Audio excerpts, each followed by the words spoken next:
இந்தோனேசியாவில் தனியார் பாடசாலைகளில் பயிலும் மாணவர்களின் பெற்றோர்களை இலக்கு வைத்து அவர்களது பாடசாலை கட்டணங்களை திருடும் புதிய வகை மோசடிகள் அரங்கேறி வருகின்றன. ஐரிஸ் எடியூகேஷன் என்ற மென்பொருள் நிறுவனம் நடத்திய ஆய்வின்படி இந்த மோசடியில் ஒரு குடும்பம் சராசரியாக 3200 பவுண்ட் வரை இழக்கின்றது. சில சந்தர்ப்பங்களில் இந்த இழப்பு 10,000 பவுண்ட் வரை உயர்ந்துள்ளது.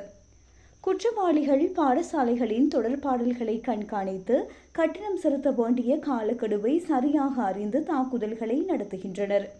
பாடசாலையின் உத்தியோகபூர்வ கட்டண அறிவுறுத்தல்களை அப்படியே பிரதிபலிக்கும் வகையில் போலி ஆவணங்களை தயாரித்து மின்னஞ்சல் மூலம் அனுப்புகின்றனர்.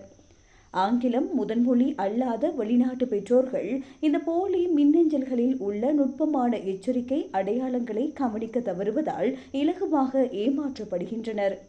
பாடசாலை கட்டணங்களை செலுத்துவதற்கு முன்னால் மின்னஞ்சலில் வந்த வங்கி விவரங்கள் சரியானவைதானா என்பதை பாடசாலைக்கு நேரடியாக தொலைபேசி எடுத்து உறுதிப்படுத்துவது சிறந்தது என அறிவுறுத்தப்பட்டுள்ளது. பாடசாலைகள் பாரம்பரியமான முறைகளை பின்பற்றுவது அவர்களுக்கு பலவீனமாக அமைந்துவிடுகின்றது. குற்றவாளிகள் அந்த முறைகளை துல்லியமாக பயன்படுத்தி ஏமாற்ற பழகியுள்ளனர் என ஐரிஸ் எடியூகேஷன் நிர்வாக பணிப்பாளர் சைமன் ஃப்ரீமேன் தெரிவித்துள்ளார்.